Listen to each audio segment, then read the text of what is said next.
Hi, everyone, and welcome to episode 22 of Coloring Outside the Box. My name is Leslie Francis, in case you didn't already know that.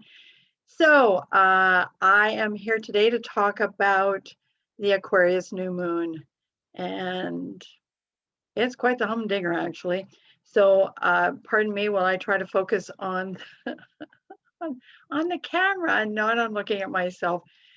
Yeah, when one decides to expand one's horizons and try something new, there's always that period of adjustment. And in my case, it seems to be lasting longer than usual. Anyway, enough self-deprecating humor. So that's kind of the preamble to what I want to talk about with this Aquarius new moon, because this may be, in fact, the most important new moon of all of 2021. And why do I say that? Well, back in December, we had the initiation of a new 200-year phase, and that connects to expansion and new growth, as well as finding new and powerful ways to live our lives. So, and that happy little event took place in the early degrees of Aquarius. And now we have the first new moon in Aquarius after that momentous event, because of course anything that happens only once every 200 years, and I'm not going to get into the details of it, just know that we're initiating a new cycle of learning, better communication, all kinds of different things, new philosophies, and not necessarily new philosophies as much as tapping into wisdom and finding meaning in our everyday lives. Now that we're heading into this new moon, it's like the setting the table. So you've been waved at and awakened, and now the opportunity begins to actually work with that energy, because of course the relationship between the sun and the moon is powerfully very important, because the sun is our essence and the moon let me rephrase that, interprets what the sun wants. And so every new moon is about that cycle, about, you know, the moon beginning to manifest something that's at our very core. And I really believe that. So here we are on the brink of a complete shift in focus in life. And this new moon is I just want to say, might even feel to you like throwing spaghetti at the ceiling. What's going to stick? Everything seems to be up in the air, literally and figuratively.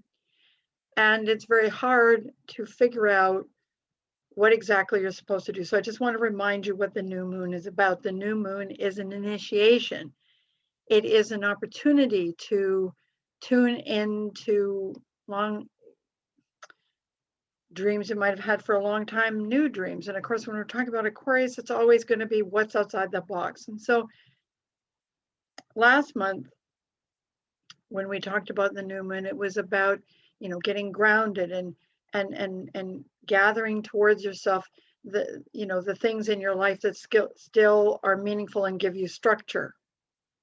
And the purpose of that was to set the table to some degree for this particular new moon, when it's going to feel like all bets are off. And so I don't want any of you to be, well, I can't say it. What is the word I'm looking for? Don't be disheartened is the better, because you're likely to be discombobulated, and you're also likely to feel like what's going on in your consciousness doesn't bear any resemblance to your actual life. And that is how Aquarius enters the picture. And it always asks us to step beyond what we have already done, beyond what we already are. Challenge ourselves, take ourselves outside our comfort zone. And in order to do that, we have to be able to actually visualize or tune into the energy that's going to take us there, even though we may not have a clue where exactly that's going to take us. So the other reason why this is such a powerful new moon is because, quite frankly,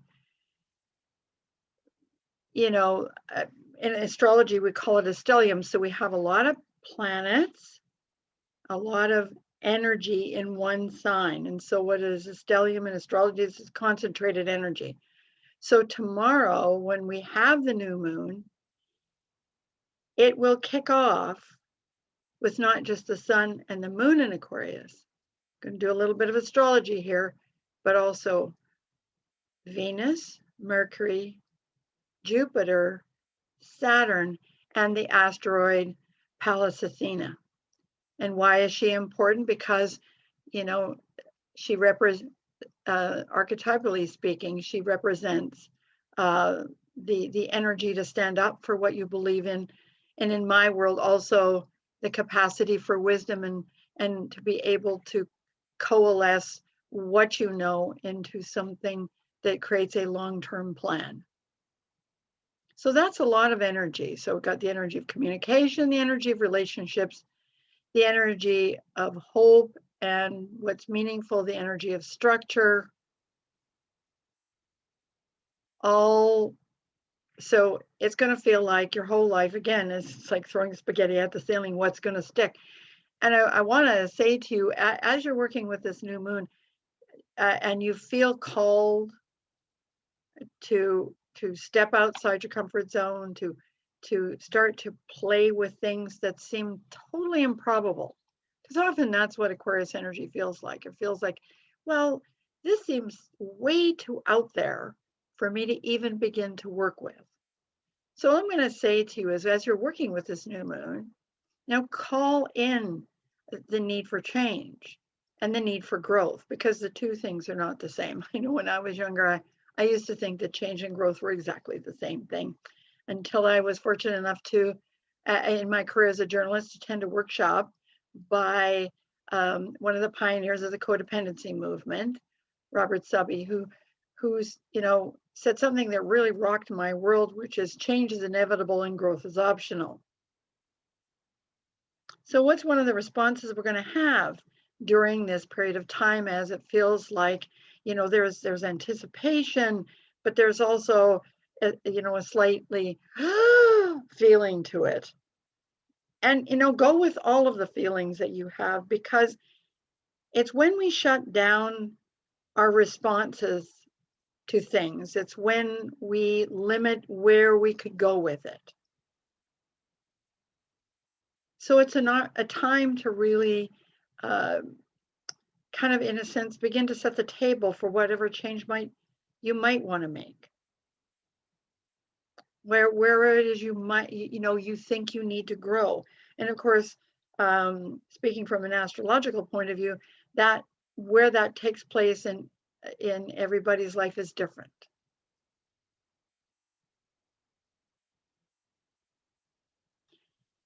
So just, as we approach the new moon, and that is tomorrow, we're still in the balsamic phase. So what is the balsamic phase about? It really is about loosening our perceptual world and letting whatever flows in to flow in, so that, we are open as we hit the new moon. So, whatever it is you do in your life that tends to take you into that space of I want to call it liquidity or fluidness, but where you're just not, well, I suppose it's the same energy as meditation. Now, of course, everybody thinks that that you have to learn how to meditate. Well, the truth is that brainwave pattern is exactly the same brainwave pattern we often experience as we're falling asleep or as we're waking up, where I don't know about you, but often in the morning I have a whole bunch of thoughts and feelings that just seem to float all over the place and don't seem to be connected at all. And that is normal. So that is where we're kind of at right now. as we come towards the end of the balsamic phase and prepare ourselves for the new moon, because that's what the balsamic phase is intended to do. It's to loosen our perceptual framework, as I said before, to be open to kind of what I call the world of all possibilities. So now this new moon, with its potential to uproot things, to make us feel like nothing is solid, is definitely a challenge.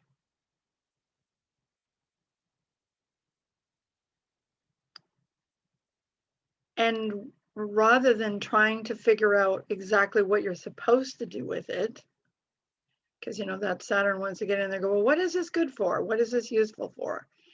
It's more a case of recognizing that nothing manifests itself without an aha moment, without a feeling, a thought, a calling for us to step outside our comfort zone. So just try to, in a sense, it may feel like you're riding a roller coaster, and you probably are, energetically speaking. Just be kind to yourself. Try not to hang on really tight to, what you think your security is. Because humans would never have been able to make the progress in life that we have made in lots of different ways without the capacity to step beyond what is known into the unknown. Like the guy that invented the wheel, probably took his inspiration from nature. However, he wasn't thinking about, was this doable? There was a calling inside of him. And it's the same when Thomas Edison invented the light bulb. And this is a good example of what I'm talking about. You have something in your consciousness that's speaking to you, and it may not come into form in quite the way that you think it should. There's going to be some experiences that refine the process, that move along. So remember, the new moon is an initiation point, not a manifestation point. So, just like as you can tell, all this Aquarius energy also kind of scrambles your brain and makes it hard at times for you to get to what it is you're trying to say. So I myself have Sun and Moon in Aquarius, and also have a stellium. So, and even I am feeling like, where am I going to land? What's this really all about? Because when change and growth show up in our lives, it's always a very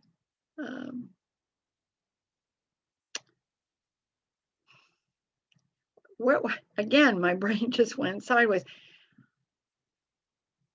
It's an experience of multiplicity. It's really hard to find a single word, or even 3 words, or 4 words, or even 10 words to describe what it's like when you feel that everything is possible at the same time that you're pretty sure it's not. It's like, living in that space and place between where you are and where you may be going. It's called a liminal space, a transitional space, and that's where we are. And we've been in that transitional space for over a year now. And now what's happening is this new moon in Aquarius allows us to see how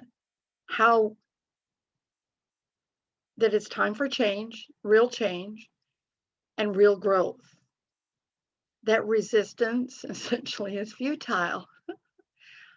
That the realities that we've been living with, we have no idea how they're going to grow our lives in the long term, change our lives in the long term. However, in this new moon, you can begin to think about what that might mean for you. So I came across a quote a couple of weeks ago, or maybe longer, that really spoke to me. And it's a quote from Lao Tzu. So that's capital Lao, capital TZU. And I'm only saying that so that if you want to look it up, because I might not be quoting it exactly. New beginnings often come disguised as painful endings. And if there is a sentence that could sum up where we've been and where we're going, I truly believe or feel that it's that particular sentence. And so I'd like you to take some time just to sit with that particular concept and never mind concept. How does it make you feel? Where do you feel it in your body? Do you feel anxious? Do you feel excited? Or do you feel both? What are your feelings? What are your thoughts in response to that?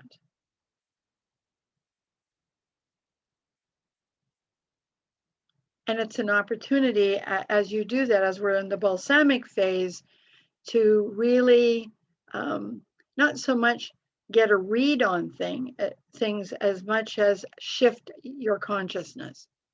We're always wanting to measure how we do things, how we are, instead of just being. I know for myself, in the last several months, it's been a case of what am I doing and why am I doing it? And a very good friend of mine said to me, just relax into it. The answers will come. And that's something that you need to remember as we head into this new moon in Aquarius is our direction will be made clear to us when the time is right. So what this new moon is about is just being open and in a way beginning to prepare your consciousness for what is coming. Because if we're not prepared internally, then,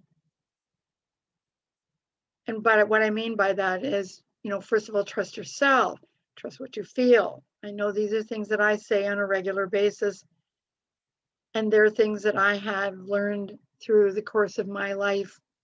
I'm sharing with you what my own experience has been. And I'm also sharing with you that, quite frankly, I throw this out, not throw it out, but throw it out so that you, oh, for heaven's sakes, yeah, my brain is short circuiting again. So how many times is that? I'm not counting. Anyway, so that we can all, so I can, so you can play with energy, play with who you are, play with all of the possibilities instead of assuming that you must always be who you've always been. Because life really is about growing yourself, about knowing yourself. Those things are not automatic just because you come into physical form.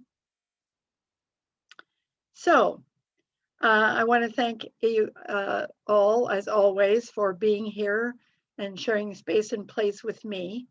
It's been an interesting time, the beginning of 2021 and the ending of 2020, as my body really required some processing time, some downtime. And of course, it forced my hand by creating some health issues, none of them serious, I have to say, so that I would give it some love and attention. I'm really good at giving other frequencies lots of attention and giving my brain a lot of it, my conscious mind a lot of attention. And sometimes my poor little body just, its circuits get overloaded. And that is, and I'm glad that I just said that because what just popped into my head is that, be gentle with yourself during this new moon because the energy is intense and it is concentrated and your circuits can get overloaded. So try not to do too much during this new moon. If you're a person who likes new moon rituals,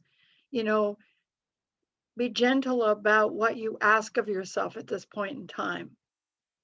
Because as we open up to the fact that we're multi-frequency beings, which we are, it is going to, we need to be grounded. So we need, and but by that I mean, I don't mean work hard.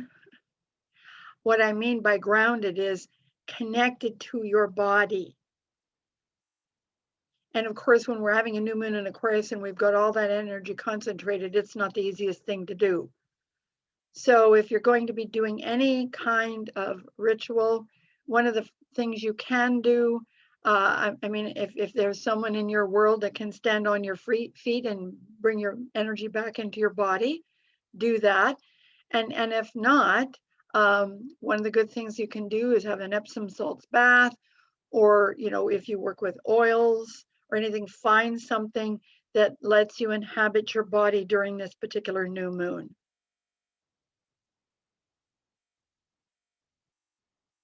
Because it'll be easier for you then to tune in to what's being presented to you, to what's calling to you, to those inklings, those aha moments. And just know that this new moon is setting the table for much of 2021, simply because of the relationship between the status quo, what has been, and change, what is to come. And so, as I said, I think this may be the most important new moon of the year. And there will be opportunities again and again and again to revisit that energy as the year carries on. So thanks again for joining me. And I'm so happy to be back. I'm so happy to be doing this and so happy to be sharing the information and thoughts and ideas with you. And please feel free to subscribe to my YouTube channel or to sign up for my newsletter at www.lesliefrancis.com. I'm in the midst of making a change to my website, and hopefully that will be done shortly, but you can still sign up for the newsletter. It's hard to miss the invitation. It's larger than life. Anyway, I hope you all have a lovely day and a wonderful new moon. Talk to you soon. Take care. Bye-bye.